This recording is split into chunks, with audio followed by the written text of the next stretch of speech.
Equation of continuity. अब यहां पर एक पाइप दिया गया है जिसमें से फ्लूइड फ्लो हो रहा है। फ्लूइड मतलब कोई भी लिक्विड, पानी होगा, ऑयल होगा, किसी भी किस्म का फ्लूइड यहां से फ्लो है। अब इससे रिलेटेड एक कंसेप्ट हमें पढ़ना है जिसे कहा गया है इक्वेशन ऑफ कंटिन्यूटी। सबसे पहले तो इसका स्टेटमेंट क्या बोलता है हम पहले वो देख लेते हैं, फिर उसके एक्सप्रेशन को भी देख लेंगे। इसका स्टेटमेंट क्या कहता है? The continuity equation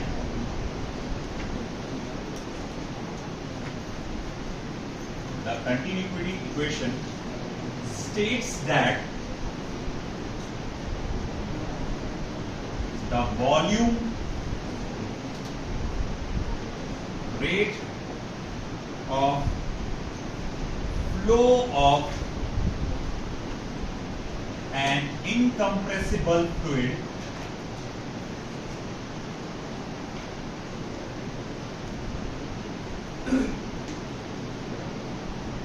for a steady flow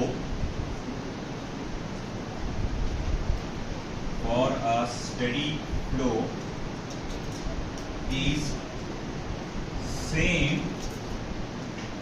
throughout the flow। तो ये क्या बोलना चाह रहा है?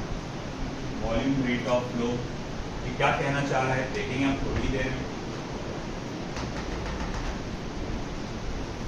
इसमें डालो ब्लैक, ठीक है। अच्छा एक बात बताओ, हम यहां से फ्लूइड भेज रहे हैं पाइप के अंदर, ये यहां से लेकर यहां तक पूरा पाइप है। ये जो आपको रैंडम सरफेस ऐसा नजर आ रहा है, मतलब ऐसा कुछ नहीं है, एंट्री है, एंट्री पॉइंट है पाइप का। आप उसको चाहे तो ऐसा भी बना सकते हैं, ऐसा कुछ फर्क नहीं पड़ने वाला, और जनरली हम उसको एक रैंडम सरफेस बना रहे हैं। अब ऐसा है, जो फ्लूइड यहां से पास होगा, पाइप के अंदर से जो फ्लूइड पास होगा वो हर एक क्रॉस सेक्शन को कट करते हुए जाएगा। क्रॉस सेक्शन मतलब ये जैसे ये लाइन है पाइप की, एरिया ऑफ क्रॉस सेक्शन, हर एक क्रॉस सेक्शन को कट करते करते करते करते करते करते जाएगा। हाँ बिल्कुल जाएगा। मान लो आपका फ्लूइड अभी फिलहाल इस पोजीशन में है, यहां से लेकर यहां तक की पोजीशन में आपका फ्लूइड है। इमेजिन करो, है तो पूरा भरा हुआ अभी फिलहाल, मगर मैं सिर्फ इस फ्लूइड को इमेजिन कर रहा हूं जो इतने टुकड़े में मौजूद है ना। ई पॉइंट ए से लेकर पॉइंट बी तक के गया हुआ है, या फिर ई से लेकर बी तक, एच से लेकर एस तक के है। इस एरिया, इस क्रॉस सेक्शन का एरिया कितना है? A1, और ये वाले सेक्शन का एरिया कितना है? A2। जैसे कि डायग्राम में आपको नजर आ रहा है, ये एरिया ऑफ क्रॉस सेक्शन थोड़ा सा ज्यादा है और ये एरिया ऑफ क्रॉस सेक्शन थोड़ा सा क्या है? कम है कि नहीं? समझ में आ रहा है मुझे डायग्राम में? अब यहां पर ऐसा है, हम जानते हैं कि फ्लूइड इनकंप्रेसिबल है, फ्लूइड कंप्रेस नहीं होता। जब ये फ्लूइड यहां से यहां बढ़ने की कोशिश करेगा, यानी EH से FG पे जाने की कोशिश करेगा, तो ये वाला फ्लूइड भी आगे सरकेगा, है ना। अच्छा कितना आगे सरकेगा? बोले वो PQ से, सॉरी PS से वो कहां आ जाएगा? QR पे आ जाएगा। PS से वो कहां आ जाएगा? PS से QR वाली पोजीशन पे आ जाएगा। आया ना, है ना। अच्छा एक बात बताओ, क्या ये फ्लूइड कंप्रेसिबल है? क्या कंप्रेस होगा? क्या नहीं। इसका मतलब जितना आपका मास फ्लूइड का इस एंटर होगा, या जितना मास फ्लूइड का अंदर घुसेगा, उतना ही मास फ्लूइड का बाहर भी निकलेगा। तो मैं लिख सकता हूं mass of fluid entering the pipe through the cross section A1 is equals to mass of fluid leaving the pipe through the cross section A2। जितना A1 से एंटर होगा उतना ही A2 में से लिक्विड बाहर निकलेगा। ये बात समझ में आया आपको? अच्छा ठीक है, ठीक है। जिसको मैं ऐसा लिखूंगा M1 is equals to M2, M1 is equals to M2। M1 बोले तो क्या? वो मास ऑफ फ्लूइड जो पाइप के अंदर एंटर हो रहा है। M2 बोले तो क्या? वो मास ऑफ फ्लूइड जो पाइप से बाहर निकल रहा है। और दोनों की वैल्यू कैसी रहेगी? सेम रहेगी। अच्छा ठीक है, मान लिया। तो क्या मैं उसको ऐसा कह सकता कि भाई density into volume of the fluid entering the pipe is equals to density into volume of the fluid leaving the pipe. बोले ऐसा क्यों आया? अरे भैया क्योंकि मास को आप डेंसिटी इनटू वॉल्यूम कह सकते हैं, मास को आप डेंसिटी इनटू वॉल्यूम लिख सकते हैं, तो इसी कारण से आप इसको ऐसा भी लिख सकते हैं। अच्छा ठीक है, तो बोले आपने रो को 1 और 2 क्यों नहीं लगाए? बेटा यहां से लेकर वहां तक जो फ्लूइड है वो सेम है। अगर फ्लूइड सेम है तो डेंसिटी भी कैसी होगी? सेम है। जो फ्लूइड इसमें एंटर कर रहा है और जो फ्लूइड इसमें से बाहर निकल रहा है, रोज बोलना पड़ रहा है, रोज। जो फ्लूइड एंटर कर रहा है और जो फ्लूइड बाहर निकल रहा है उसका वो सेम है, सेम कैटेगरी का है, तो उसका डेंसिटी भी कैसा होगा? सेम ही होगा। अच्छा ठीक है भाई, मान तो अब ऐसा है कि ठीक है ये रो और रो हो गया कैंसल। अच्छा वॉल्यूम को क्या लिख सकते हैं अपन? A1 into area of cross section into displacement. अब ये वॉल्यूम है क्या? वॉल्यूम वो है the volume of fluid entering the tube, volume of the fluid entering the tube. मैं बोलूंगा देखो जितना ये फ्लूइड आगे सरका, जितना ये फ्लूइड आगे सरका उतना ही फ्लूइड एंटर भी हुआ होगा, है कि नहीं? तो मान लो ये कितना आगे सरका, तो बोले थोड़ी देर के डिस्टेंस को ले लो d1। तो मैं बोलूंगा volume of the fluid entering the tube को मैं क्या लिख सकता हूँ? A1 इंटू d1, है ना? और देखो यहां से जो लिक्विड बाहर निकला, यहां से जो लिक्विड बाहर निकला और फ्लूइड जो बाहर निकला, तो बोले कितना सरका आगे? बोले d2 डिस्टेंस तक आगे सरका, d2 डिस्टेंस तक आगे सरका। अच्छा ठीक है, तो बोले इसका डिस्प्लेसमेंट कितना हुआ? d2 हुआ, मतलब इतनी लंबाई वाला फ्लूइड क्या हुआ? यहाँ से बाहर निकला। मैं पूछूंगा भाई बता कितना वॉल्यूम फ्लूइड का बाहर निकला? तो आप बोलेंगे सर ये जो एरिया ऑफ क्रॉस सेक्शन है और ये जो फ्लूइड का जो लेंथ है इसे आपस में मल्टीप्लाई करेंगे, क्योंकि वॉल्यूम किसी भी चीज का क्या होता है? एरिया इनटू लेंथ है ना? तो बोले area of cross section into the length of the fluid leaving the tube, यानी ये हो जाएगा A2 इंटू B2। ये समझा क्या? हाँ ये समझा क्या? देखो भाई फिर से देखो, हमने क्या बोला? फ्लूइड कंप्रेसिबल नहीं है, वो कंप्रेस नहीं हो सकता। तो इस क्रॉस सेक्शन से जितना फ्लूइड एंटर होगा, इस क्रॉस सेक्शन से उतना फ्लूइड बाहर निकलेगा। तो जितना मास एंटर हुआ उतना मास बाहर चला गया। बोले कितना मास एंटर हुआ? M1। कितना बाहर गया? M2। मास को क्या लिख सकते हैं? Density into volume. तो बोले रो इनटू V1, रो इनटू V2, रो रो कैंसिल। अच्छा V1 क्या है? Volume of the fluid entering the tube. बोले वॉल्यूम कैसा निकालें? एरिया ऑफ क्रॉस सेक्शन और लेंथ ऑफ द ट्यूब। अच्छा भाई बताओ ये वाला लेंथ यहाँ का जो फ्लूइड का इधर सरक गया ना, अरे भैया ये वाला फ्लूइड इधर सरक गया तो उतना ही क्या हुआ होगा? एंटर हुआ होगा। तो बोले कितना एंटर हुआ होगा? तो बोले ये एरिया ऑफ क्रॉस सेक्शन कितना है? बोले A1। ये वॉल्यूम जो है इसका, ये जो फ्लूइड आगे सरका, कितना आगे सरका, कितनी लेंथ आगे सरका? D1। तो बोले वॉल्यूम उसका हो जाएगा A1 D1। अच्छा ठीक है, मैं बोलूंगा यहाँ का जो फ्लूइड था वो कितना आगे सरका? तो बोले D2 डिस्टेंस आगे सरका। इसका एरिया ऑफ क्रॉस सेक्शन क्या था? A2 था। तो मैं बोलूं कितना वॉल्यूम आगे सरका, तो वॉल्यूम निकालने के लिए क्या करते हैं? एरिया ऑफ क्रॉस सेक्शन को डिस्टेंस से मल्टीप्लाई करते हैं। समझा भाई? मैंने क्या किया? A2 इंटू B2 लिख दिया। अच्छा एक काम करते हैं, जब यहां पर आपका फ्लूइड जा रहा था तो मान लो उसकी वेलोसिटी v1 थी, फ्लूइड की वेलोसिटी v1 थी और यहां फ्लूइड की वेलोसिटी v2 थी। यहां से यहां आने के लिए टाइम डेल्टा t लगा, तो ये भी टाइम कितना लगा होगा? Delta t। तो टाइम में इधर आया ना ये, तो मैं यहां लिख सकता हूं भैया v1 तो v1 इंटू डेल्टा t है और d2 तो v2 इंटू डेल्टा t है। अरे बोले ये कैसा? अरे distance covered is equals to speed into time. मालूम है ना ये basic formula, distance covered is equals to speed into time. Speed है v1, यहां से यहां आने को लगा टाइम डेल्टा t, तो इसीलिए v1 into delta t, v2 into delta t। अच्छा ठीक है, अब क्या करेंगे? यहाँ पर वैल्यू डाल देंगे। अच्छा ठीक है, डाल देते हैं, फिर आएगा formula A1 v1 into delta t is equals to A2 v2 into delta t। Delta t cancel हुआ। अच्छा डेल्टा t कैंसिल हुआ तो बचा क्या? A1 v1 is equals to A2 v2। And remember one thing, यहाँ पर जो v है वो क्या है, वेलोसिटी है, it is not the volume, वो क्या है, वेलोसिटी है। तो फिर मैं यहाँ लिख सकता हूँ therefore a into v is constant। आपका जो a into स्मॉल v है वो क्या रहेगा, कांस्टेंट रहेगा। मगर आप बोलेंगे सर फॉर्मूले में तो कुछ अलग ही लिखा था, उसमें लिखा था show that the volume rate of flow is of incompressible fluid is same through, यानी कि dv अपॉन dt ये कांस्टेंट होता है।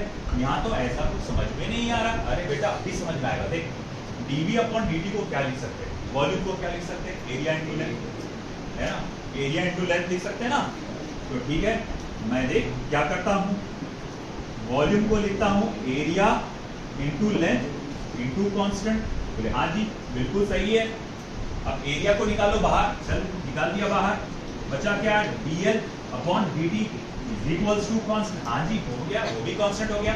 dl अपॉन dt, l क्या है, लेंथ है, rate of change of length with respect to time क्या होता है, वेलोसिटी होता है। तो मैं बोलूंगा a इंटू v, ये क्या हुआ, ये भी कांस्टेंट हुआ, है ना। अब आया कि नहीं आया, वो वही आया ना। और पीछे जाओ तो क्या आता, वो dv बाय dt आता ना, वो rate of change of volume with respect to time, और ये कांस्टेंट हुआ। आया समझ में। तो ये था आपका इक्वेशन ऑफ कंटिन्यूटी, ये इसका प्रूफ था। ये कैसे आया। अब बोर्ड एग्जामिनेशन के पॉइंट ऑफ व्यू से मैं बहुत इंपॉर्टेंट तो नहीं बोलूंगा, आ सकता है जिसमें आपको ये चीजें सब आपको बतानी पड़ेगा जैसे लास्ट टाइम मैंने बताया था। बाकी थियोरेटिकल पॉइंट्स आपको नोट्स में से पढ़ना पड़ेगा, ठीक है। तो आई थिंक सभी के पास नोट्स होगी, है ना। अब वो नोट्स को निकालिए और उसमें से रीडिंग करिए 5 मिनट, जब तक मैं अगला, ये हो गया आपका, हाँ ये शॉर्ट नोट्स लिख लो, ये शॉर्ट नोट्स लिख लो, पूरा शॉर्ट नोट्स लिखना है।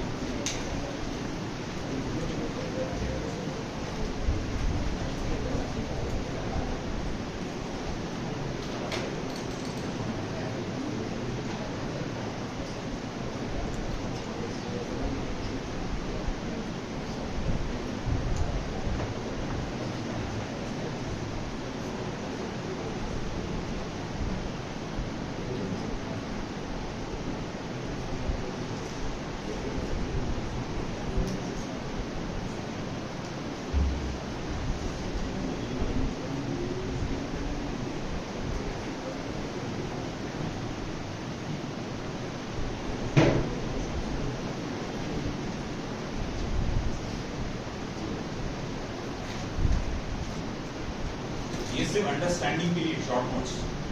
बोर्ड एग्जाम में आपको वो लिखना है जो नोट्स में दिया हुआ है, जैसा सिस्टमैटिक।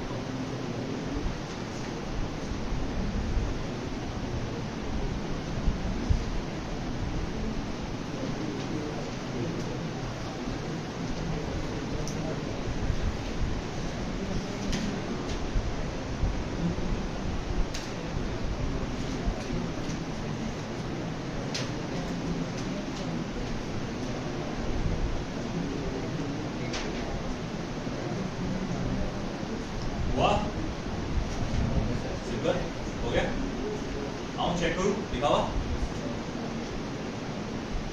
बातें क्यों कर रहा हूं।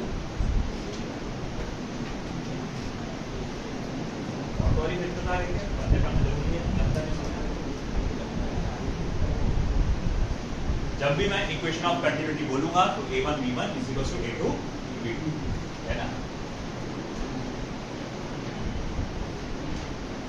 नीट के हिसाब से ये इंपॉर्टेंट है फॉर्मूला। लेफ्ट साइड का पोर्शन तो हो ही चुका होगा आपका, है ना सभी का। मैं इस पे भी न्यूमेरिकल्स ले रहा हूं।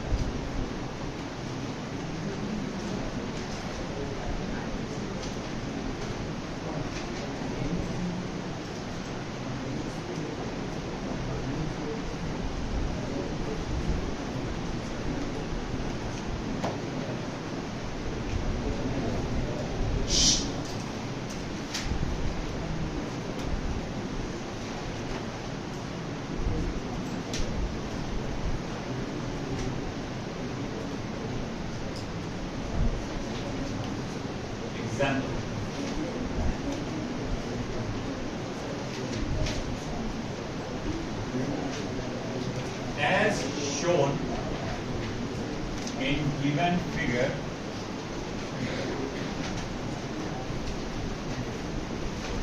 comma a piston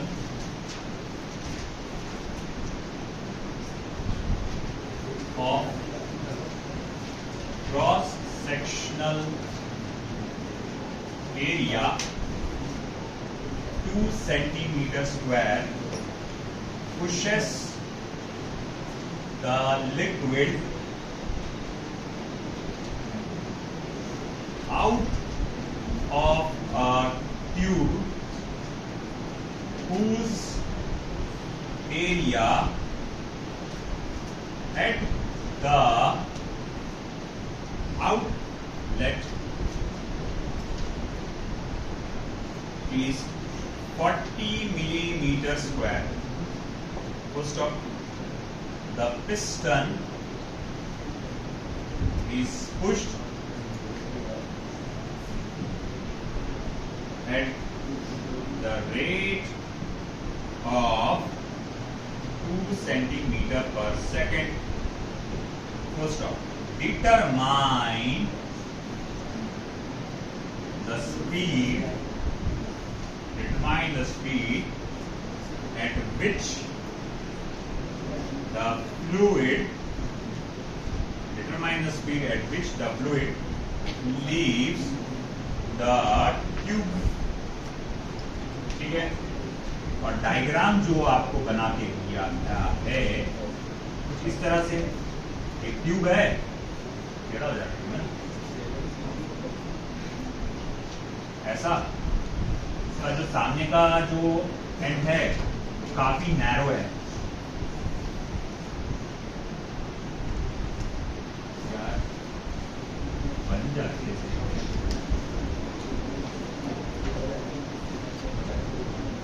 और यहां लगा हुआ है पिस्टन.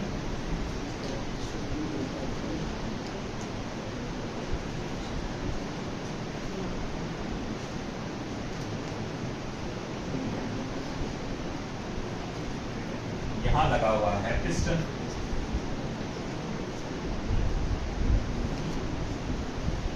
इसमें से फ्लूइड इस तरह से बाहर निकलेगा.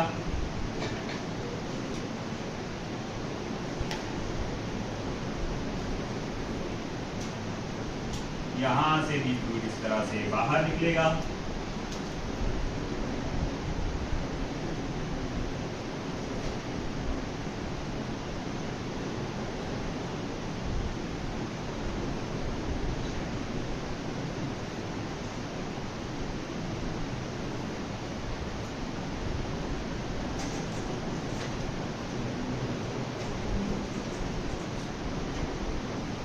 भैया देखो क्या मामला है.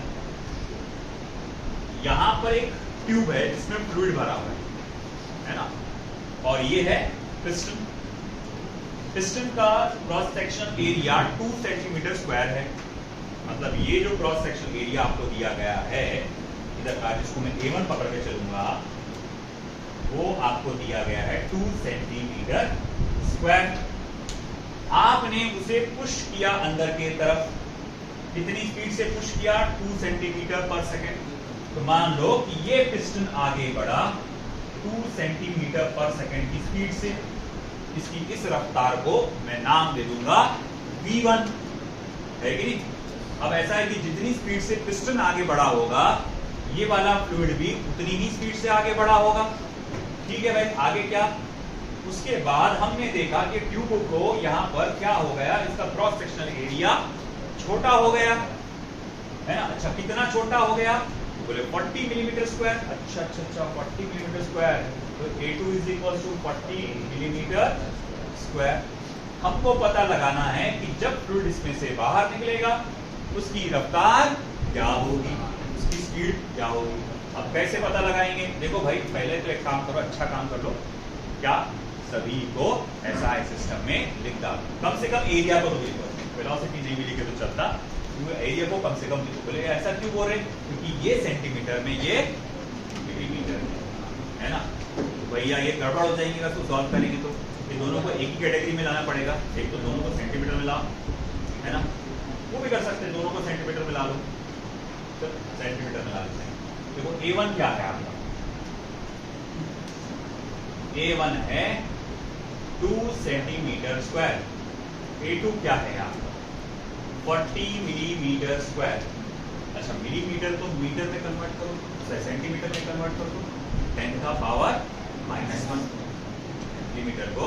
अरे भैया 1 सेंटीमीटर 10 मिलीमीटर के बराबर होता है कि नहीं? तो 1 मिलीमीटर 10 के पावर -1 मीटर सॉरी सेंटीमीटर के बराबर होगा। अच्छा 1 मिलीमीटर का स्क्वायर करोगे तो 10⁻⁻1 सेंटीमीटर का क्या हो जाएगा स्क्वायर, यानी कि क्या हो जाएगा 10⁻⁻2 सेंटीमीटर स्क्वायर हो जाएगा, है कि नहीं? तो मैंने क्या किया, अगर मुझे 1 मिलीमीटर स्क्वायर को सेंटीमीटर स्क्वायर में कन्वर्ट करना है तो 10⁻⁻2 से क्या करना पड़ेगा, मल्टीप्लाई करना पड़ेगा।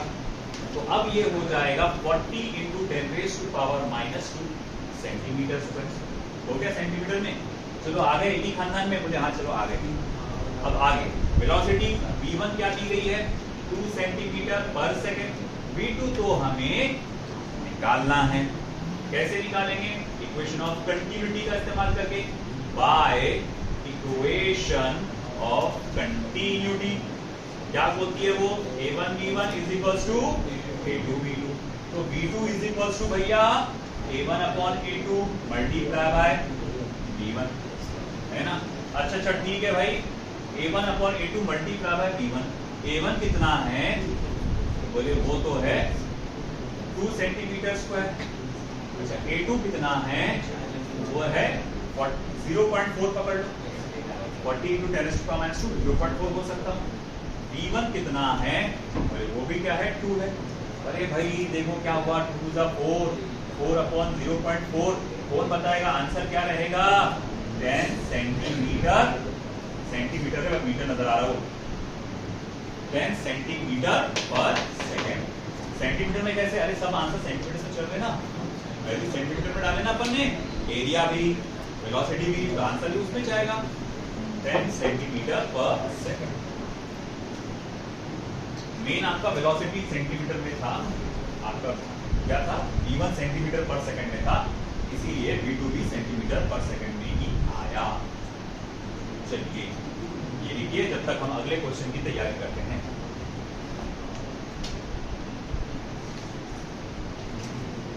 इधर का क्वेश्चन लिखना हो गया था सभी का, लिख लो फटाफट।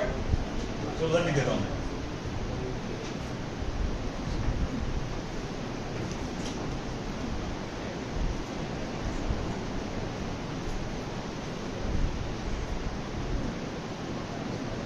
स्पीड ऑफ वाटर, पानी की रफ्तार, is 2 मीटर पर second through a pipe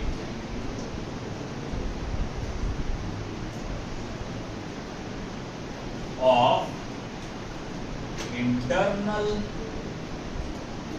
diameter 10 centimetre. एक ऐसे पाइप से जिसका अंदरूनी डायमीटर 10 सेंटीमीटर है।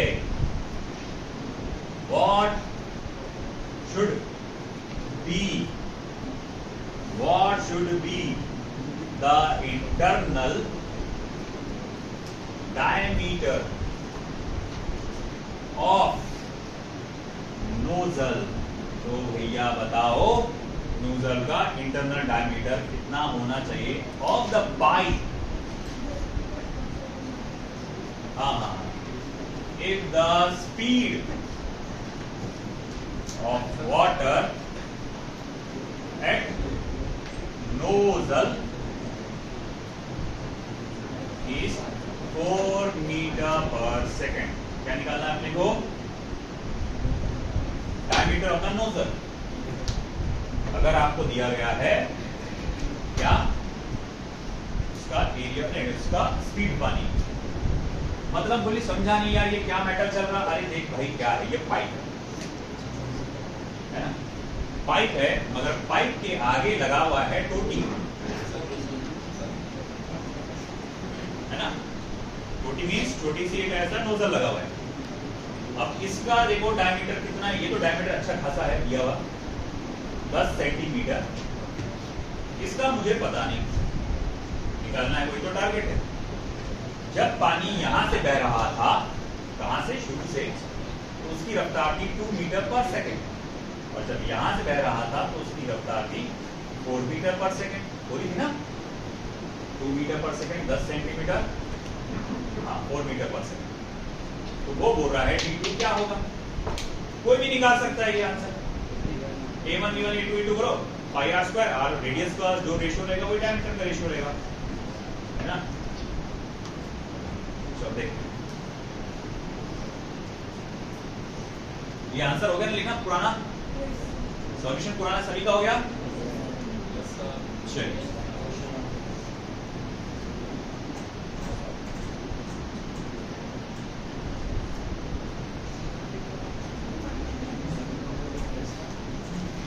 Get ready. तो भैया देखो सॉल्यूशन यहां लिखेंगे आप a1, पता नहीं क्या a1, d1 दिया हुआ है, d1 10 सेंटीमीटर, b1 2 मीटर पर सेकेंड, आपका d2 निकालना है, d2 4 मीटर पर सेकेंड। कोई मुझसे पूछा सर कि सेंटीमीटर में कन्वर्ट करने की जरूरत है क्या, सेंटीमीटर को मीटर में कन्वर्ट करने की जरूरत है क्या, नहीं कोई जरूरत नहीं मीटर में कन्वर्ट करने की, आंसर सेंटीमीटर में ही आएगा। अच्छा चलो भाई ठीक है, अगर आप उतना दिमाग लगा पाए हो कि ऐसा मैंने क्या बोला वो समझ में आया है, तो आप आगे देखो, बाय इक्वेशन ऑफ कंटिन्यूटी क्या आएगा, a1 b1 is equals to a2 b2, a1 b1 is equals to a2 b2। अच्छा a1 को क्या लिख सकते, pi r1 square b1 is equals to pi r2 square b2। हाँ जी भाई, ये जो क्रॉस सेक्शन है वो गोल है, तो उसका एरिया पाई r स्क्वायर से लिखा जाएगा, ये क्रॉस सेक्शन भी गोल है, तो उसका एरिया भी क्या होगा, पाई r स्क्वायर से लिखा जाएगा। फिर पाई और पाई हुआ कैंसल। अच्छा रेडियस को क्या बोल सकते हैं आप, डायमीटर का आधा, r को आप क्या लिख सकते हैं, d/2 लिख सकते हैं कि नहीं, है ना। तो r1 को क्या लिखेंगे, d1 square upon 4 into d1, r2 को क्या लिखेंगे, d2 square upon 4 into d2। ये समझ में आया। हाँ रेडियस को आप आधा लिख सकते हैं डायमीटर का, तो मैं r1 को d1 अपॉन 2 लिखा, मगर वहां से स्क्वायर होने की वजह से 2 का हो गया 4। वैसे भी करके भी कोई फायदा नहीं, 4 तो हो गया कैंसल। अच्छा ठीक है भैया, अब क्या बचा, अब बचा हमारा d2 निकालना है हमको, तो मैं लिखूंगा d2 square is equals to क्या होगा, फिर बोले वो होगा d1 square multiply by b1 upon b2, d2 square तो d1 square multiply by b1 upon b2। या फिर आप इसको क्या लिख सकते, d2 is equals to d1 under root of b1 upon b2। आज ही लिख देंगे। अच्छा ठीक है, d1 कितना था, तो बोले वो तो 10 सेंटीमीटर था, b1 कितना है 2 है, b2 कितना है 4 है, तो ये कितना हो जाएगा 5√2। अरे ये कैसा झटका लगा होगा भाई, कैसे क्या ये 5√2 आ गया, अरे भाई सोचो बात, सोचो कैसे आया, एक्साइटेड क्यों हो गया, उछल गया, इतना हल्के दिन का नहीं होने का है ना। हाँ आपने ये 1/√2 हुआ होगा, और 5 देखो क्या हुआ, ये 2/4 को क्या लिख सकता मैं, 1/√2 लिख सकता, इतना तो समझ में आया। 2/4 को 1/2 लिख सकते ना, 2/4 को 1/2 लिख सकते, अरे सुनो रे भाई, 2/4 को 1/2 लिख सकते, नहीं समझा, हाँ तो भाई अच्छे से बोलो ना, 2/4 को 1/2 लिख सकते, और स्क्वायर रूट में लिखेंगे तो क्या लिखेंगे 1/√2, ये समझा। फिर उसके बाद क्या, मैं इसको क्या लिख सकता, 10 के जगह पे 10 को ऐसा लिख सकता 5 मल्टीप्लाई बाय 2/√2 लिख सकता है कि नहीं, 5 मल्टीप्लाई बाय 2/√2।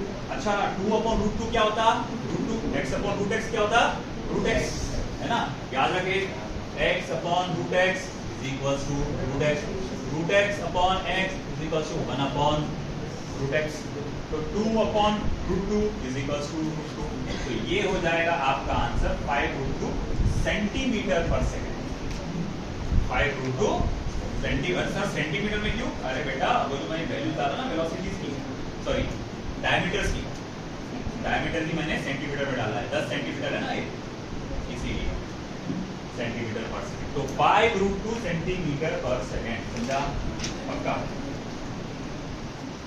नहीं समझा तो बोल देने। समझा? आखिरी का फिर से बता देख क्या हुआ। ये तो समझ आ गया था formula, d2 = d1 √ d1 upon d2। अब d1 डायमीटर कितना, 10 सेंटीमीटर, d1 अंदर से आने की रफ्तार 2 मीटर पर सेकंड, बाहर जाने की रफ्तार 4 मीटर पर सेकंड। 2/4 क्या होता है, √ में 1/2, 1 का स्क्वायर रूट 1, 2 का √2। फिर क्या हुआ, ये 10 को क्या लिखे, 5 × 2/√2। और फिर मैंने बोला ये याद रखो, x/√x को क्या लिख सकते हैं, जस्ट √x। तो 2/√2 को क्या लिख सकते हैं, जस्ट √2। 5 जैसे कोई 5 को जैसे कोई छोड़ा है ना, और ये √2, 5√2 सेंटीमीटर पर सेकंड। सेंटीमीटर में क्यों, क्योंकि ये वाला आंसर सेंटीमीटर में है। इनके तो कैंसिल हो गए पावर्स।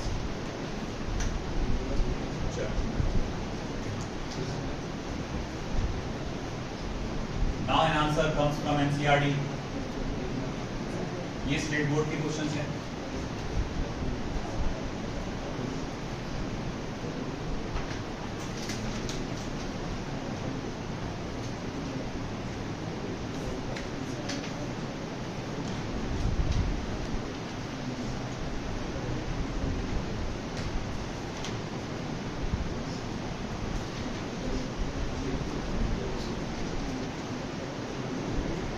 साल भर मुझे अब पता चला ये बोर्ड उल्टा लगा हुआ है।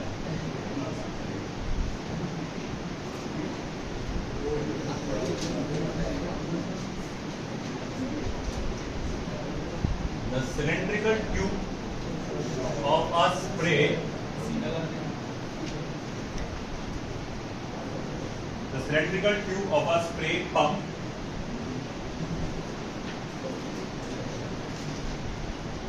has a cross section of 8.0 centimeter square. One end of which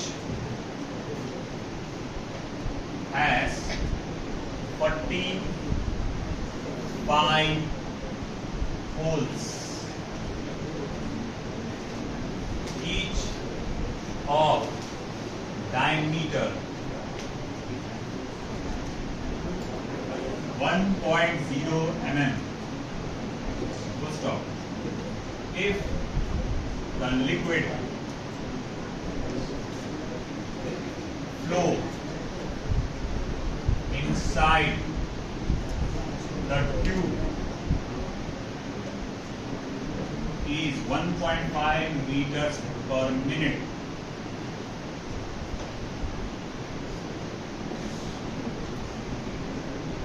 what is the speed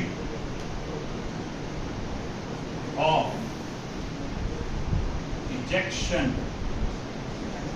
of the liquid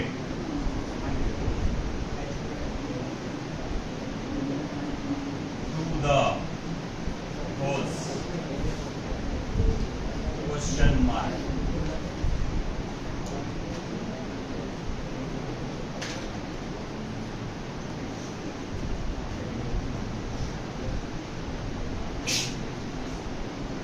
हाँ जी, अब क्या लिया हुआ? The cylindrical tube of a spray pump. Spray मारने वाला पंप, मच्छर को मारने वाला पंप है ना, तो उसमें सिलेंड्रिकल ट्यूब जैसा है वो, ऐसा सिलेंड्रिकल ट्यूब है। ये वाला हिस्सा बंद है, ऑफकोर्स यहाँ कोई पिस्टन लगा हुआ होगा उसको, जो पंप को आगे ढकेलता होगा, फ्लूइड को आगे ढकेलता होगा। और यहाँ पर कई सारे छोटे छोटे छेद हैं, अराउंड 40 होल्स बने हैं, और एक एक होल का जो डायमीटर है वो 1 मिलीमीटर स्क्वायर है। ऑफकोर्स आप क्या करेंगे, इस वाले पार्ट को आप आगे ढकेलेंगे, speed of 1.5 metres per minute. इसमें से फ्लूइड बाहर निकलेगा, है ना, V2 स्पीड से, V2 स्पीड से फ्लूइड यहाँ पे बाहर निकलेगा।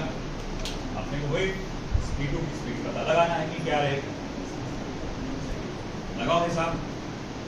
आंसर मिनट्स में तो अपन भी आंसर मिनट्स में निकाल लेते, तो सेकंड में कन्वर्ट कर देंगे आप। एरिया ऑफ क्रॉस सेक्शन दिया कि डायमीटर दिया उसने? इसका डायमीटर दिया और इसका एरिया ऑफ क्रॉस सेक्शन दिया, ठीक है। तो मैं थोड़ा सा लिखता हूँ यहाँ पे, पहले एरिया ऑफ क्रॉस सेक्शन निकालता हूँ। D2 is equals to 1.0 millimetre,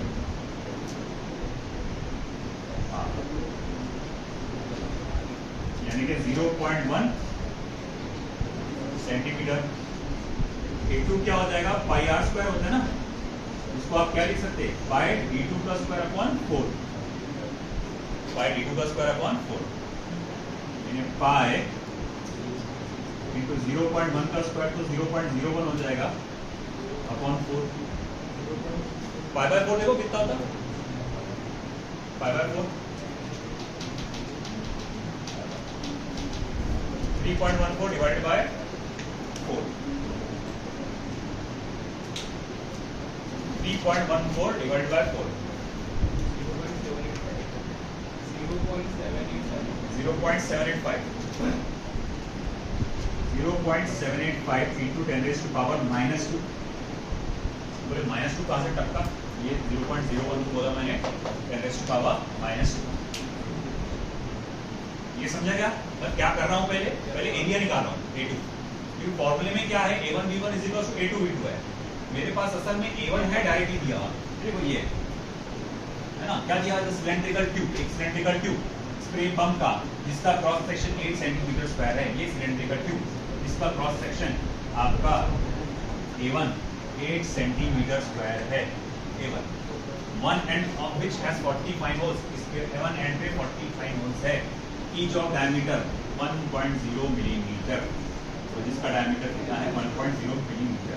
अच्छा देखो, अपने को A2 चाहिए ना, A2 बोले तो पूरा इधर का एरिया क्रॉस सेक्शन चाहिए, ये तो सिर्फ एक होल का एरिया निकला, तो मैं इसको स्मॉल a से देता हूँ, क्योंकि ये सिर्फ एक होल का एरिया है।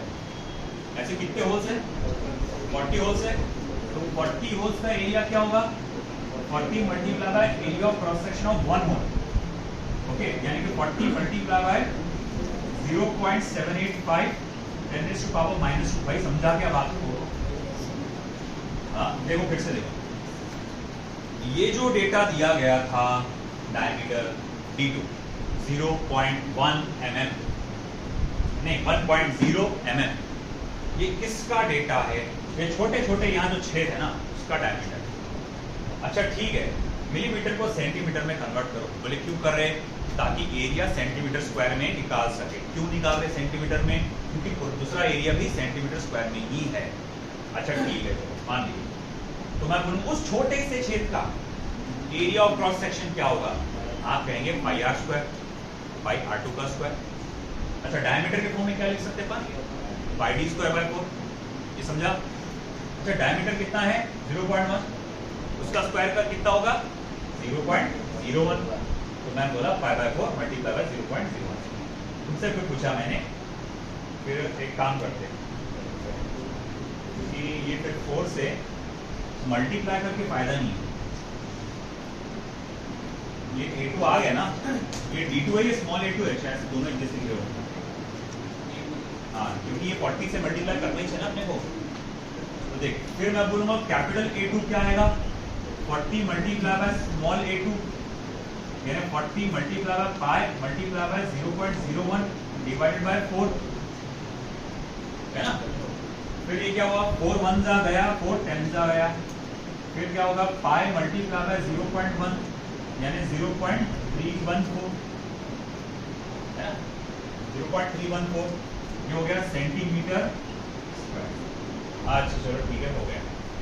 अब आगे क्या, अब हम लोग देखेंगे, हमको निकालना है V2, तो उसके लिए लगाएंगे इक्वेशन ऑफ कंटिन्यूटी।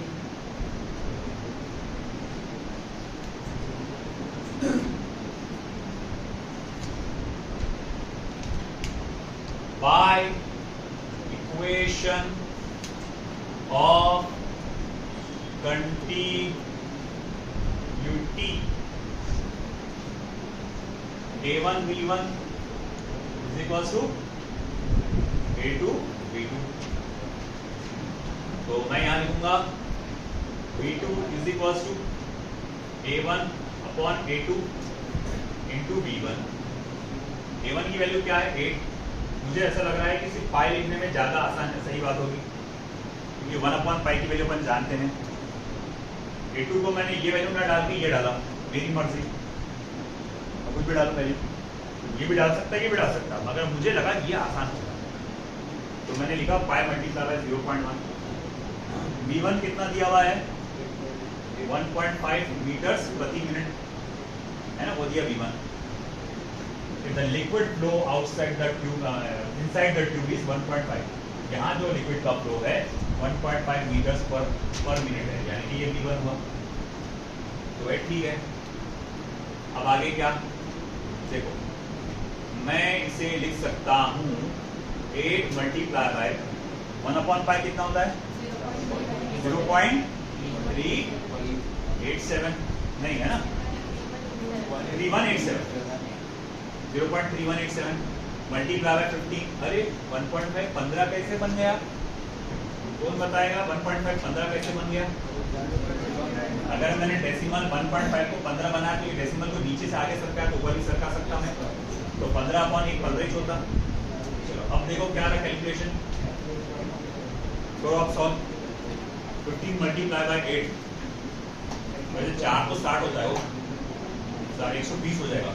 120 को मल्टीप्लाई करो 0.3187 से,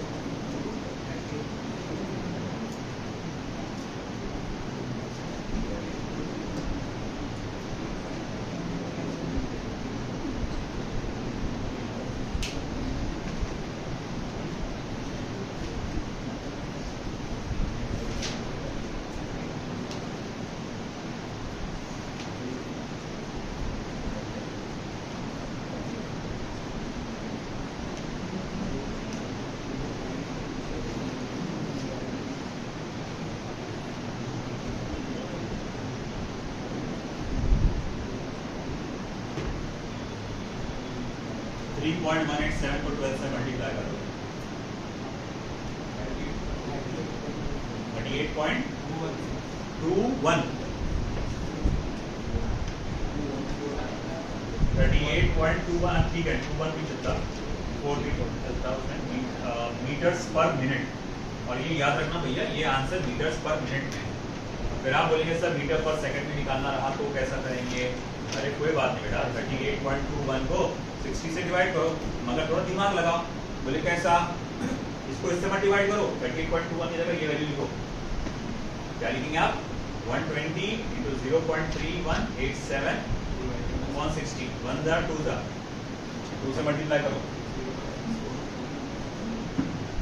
देखो क्या आ रहा है 14 का 4 कैरी 1 2 16 7 का 7 कैरी 1 2 1 2 3 2 3 6 0.6374 मीटर पर सेकेंड।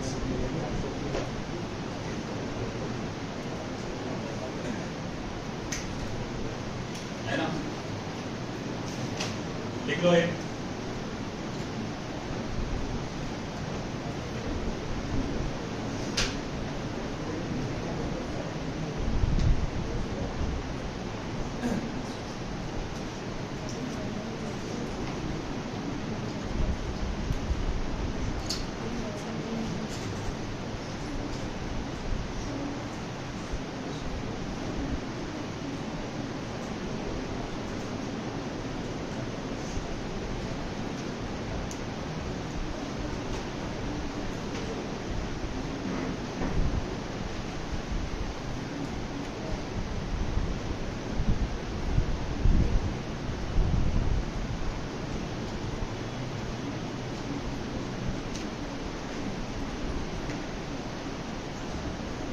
चलो ये समझ में आया।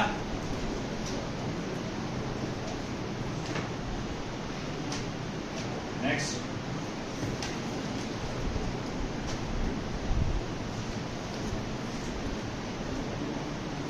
and in incompressible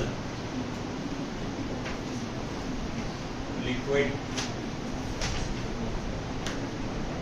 flows as shown in figure.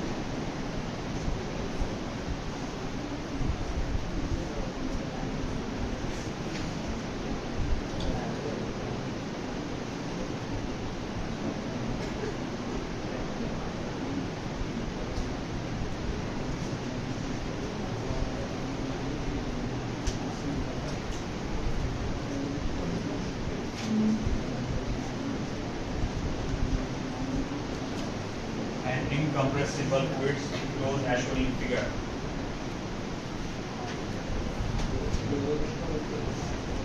Calculate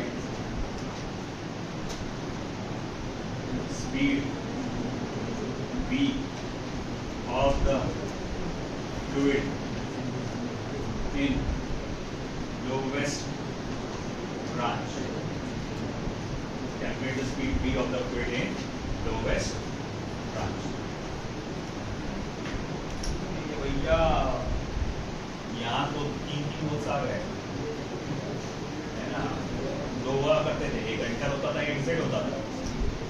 यहाँ तो दो एग्जिट पॉइंट है, एक एंट्री पॉइंट है।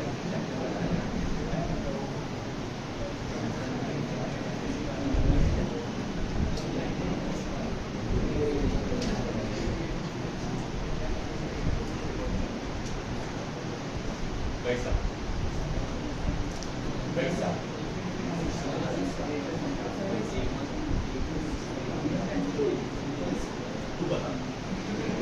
तू बता आता आता आता नहीं आता तो तू बंद कर।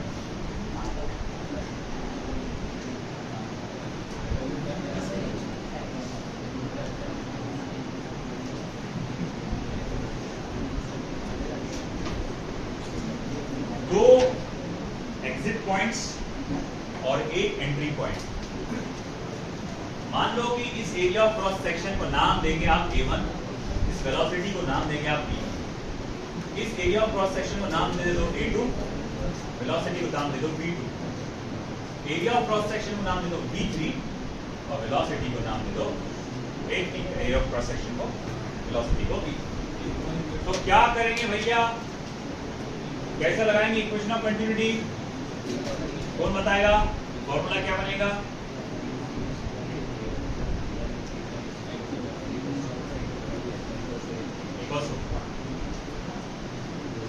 A1 V1 equals to A2 V2 equals to A3 V3।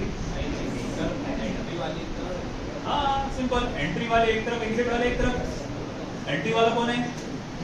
A1 V1। अरे बोलो भैया, एंट्री वाला कौन है? A1 V1। एग्जिट वाला कौन है? A2 V2 और A3 V3। सिंपल सी बात है। तो आप लिखेंगे यहाँ पर A1 V1 A2 V2 plus A3 V3। A1 कितना है भैया? 0.12 है।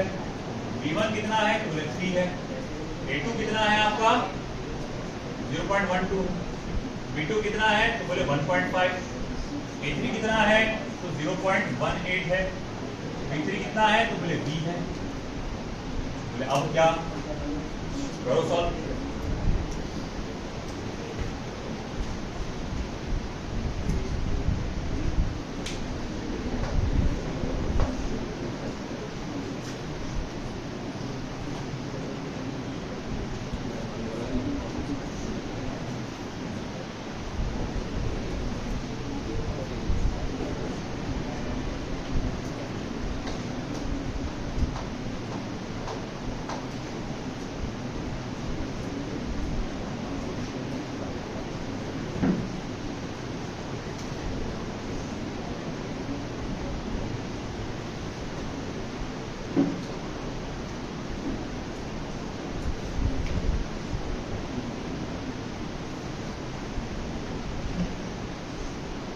थोड़ा सा अपने दिमाग का इस्तेमाल करो और काम को आसान करो। क्या मैं 0.12 को 0.06 मल्टीप्लाई बाय 2 लिख सकता हूं? हाँ, अरे भाई क्या मैं 0.12 को 0.06 मल्टीप्लाई बाय 2 लिख सकता हूं? है ना? और क्या मैं 0.18 को 0.06 मल्टीप्लाई बाय 3 लिख सकता हूं? 18 होता है ना। अब इससे फायदा क्या हुआ? 0.06 यहां से कॉमन निकलेगा और उधर वाले से कैंसिल हो जाएगा। अब क्या बचेगा? यहां बच जाएगा सिर्फ 2 मल्टीप्लाई बाय 3 यानी कि 6, यहां हो जाएगा 3 और यहां रह जाएगा 23, क्योंकि 0.06 तो हो गया है कैंसिल। बात समझे क्या? नहीं समझे आप? अरे नहीं समझे, अरे नहीं समझे। 0.12 को क्या लिखे? 0.06 मल्टीप्लाई बाय 2। 0.12 को क्या लिखे? 0.06 मल्टीप्लाई बाय 2 अगेन। और 0.18 को क्या लिखे आपने? 0.06 मल्टीप्लाई बाय 3 है कि? सब में से क्या करें? 0.06 कॉमन निकाल के कैंसिल कर डालें। हमें अच्छे नंबर मिल गए। फिर यहाँ पर 2 3 जा 6, 2 मल्टीप्लाई 1.5 3 और ये 3 भी बच गया है कि? अब कैलकुलेशन आसान हो गया। 6 माइनस 3 कितना होता है? 3 मल्टीप्लाई बाय 3 यानी कि v की वैल्यू क्या होगी मेरे भाई? 1 मीटर पर सेकंड। ये तो तुम कर रहे होंगे मल्टीप्लाई, 3 मल्टीप्लाई बाय करे है ना, 0.12 मल्टीप्लाई बाय 3 वैसे भी कर जाता। तो करे तो जाता ना।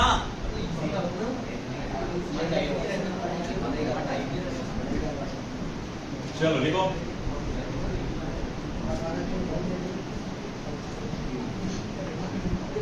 तो आज हमारा लेक्चर हुआ इक्वेशन ऑफ कंटिन्यूटी पे, है ना। आपको समझ में आ गया होगा इक्वेशन ऑफ कंटिन्यूटी क्या है, क्या कहना चाहता है कि जितना लिक्विड का मास एंटर होगा फ्लूइड की एक साइड से उतना ही मास बाहर निकलेगा।